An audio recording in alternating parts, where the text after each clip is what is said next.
Thank you. The scale of this failure at Metro is almost unimaginable, and it's become a national embarrassment. And I agree with my colleagues that it's a management problem, and I agree with Mr. Evans that the system's been underinvested in and it continues to be underinvested in. But what we haven't talked at all about is the board and the governance system, because you can only blame management for so long. Ultimately, a board, a fiduciary board, is responsible. And this enterprise has had a fiduciary board for a long time. If this was any other enterprise other than Metro, the board would have been dismissed, discharged completely, and new boards would have been appointed. Mr. Evans, do you believe that the board of Metro, if you had to certify, like public companies have to do with, for example, their audit committee chair, that the board members have deep experience in operations and financial management of sophisticated transit systems, or have tremendous experience in creating systems of accountability and metrics for their management teams? Do you feel like you could certify that the individuals who sit on this board, and I looked at some of the board committees, they have a safety committee, obviously they completely failed. There's a finance committee, complete failure. Customer service committee, complete failure. There's a real estate committee, maybe they did their job, I can't really speak to that, but it just seems to me that at some point we have to ask hard questions about who's actually on the board of this organization. What is their experience? Are they just people who, get these positions because of political paybacks, and they know nothing about transit or transportation or operations? I mean, why aren't we getting the absolute best proven executives in the Washington region, people who run some of the most successful enterprises, not small little enterprises, but big enterprises? Do we have a governance problem that goes to the board? Do the people on the board know what they're supposed to do? And are they the kind of people where you would put up their resumes and say, there's no better person in the country for, who's chairing my finance committee. There's no better person in the country chairing my customer service committee. There's no better person in the country chairing my safety committee. Is that the kind of board that is governing this, or is that really the problem? No, that is not the type of board that is governing this. So let me address this quickly. We have a 16-member board, which is way too big. Organizations that have 16 members, like the Kennedy Center, people raise money, but they don't run an organization.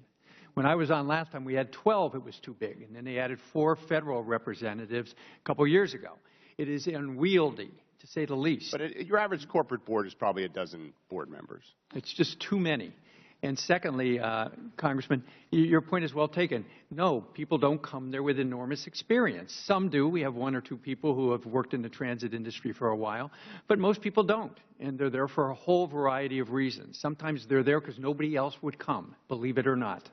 And so that's the board. Secondly, it's never been clear what the board does.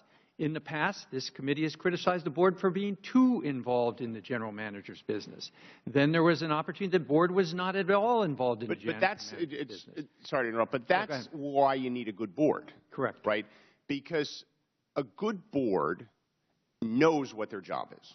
Right? They look at the CEO, or the manager of the enterprise, and they say, these are your goals. If you don't reach them, we're going to make a change. Right? And they have committees that ask the right questions and make sure things are happening. I mean, it seems to me as part of whatever it has to be done to fix this system, which will involve more capital, there has to be a serious conversation about completely reconstituting this board and making sure these are not just political appointees who may have very good community relations, and I'm not trying to underestimate that, but actually getting some people sitting around the table who know what they're doing. Right? Because we can't be sitting here looking at pictures of jumper cables, right, and oversight. I mean, there has to be a management structure and a governance structure that works. And this is, we talk about management, we talk about underinvestment, but, I mean, one of the biggest embarrassments, in my opinion, you could have in this town is to have been on this board of this thing for the last 10 years because you've utterly failed. And let me just point out to you, I have with me one of my many reports. January 7th, 2011, Transforming Governance of the Washington Metropolitan Area Transit Authority. This is a report on how we should completely redo the board, 2011, 5 years ago, and nothing happened. And so your point is absolutely well taken. But the problem is you have 4 jurisdictions. Nobody's willing to give up anything. And so anytime we bring up this idea of changing the board, everybody backs away from it. So you're right. We need to do something here because this. So whatever this Congress does to address some of these problems, I think we should be putting on the table, ensuring that real board members who, again, under Sarbanes-Oxley, if you run a public company and you're the chair of the audit committee, the board has to certify that the person is an expert at audit committee-related matters for whatever that company does. And we need that kind of certification for these board members so we get real governance of this organization. And Mr. Congressman, I'll say this. Can anybody up here name the 4 federal board members? Well, I just looked them up, so and I looked at their backgrounds.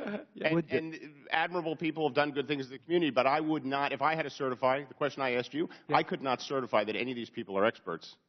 Being a steward and a fiduciary of the federal government's money, the state of Virginia's money, the state of Maryland's money, and the money of the District of Columbia. Reclaiming my time, Mr. Chairman, which is long ago expired. The gentleman from Maryland makes a very good point, but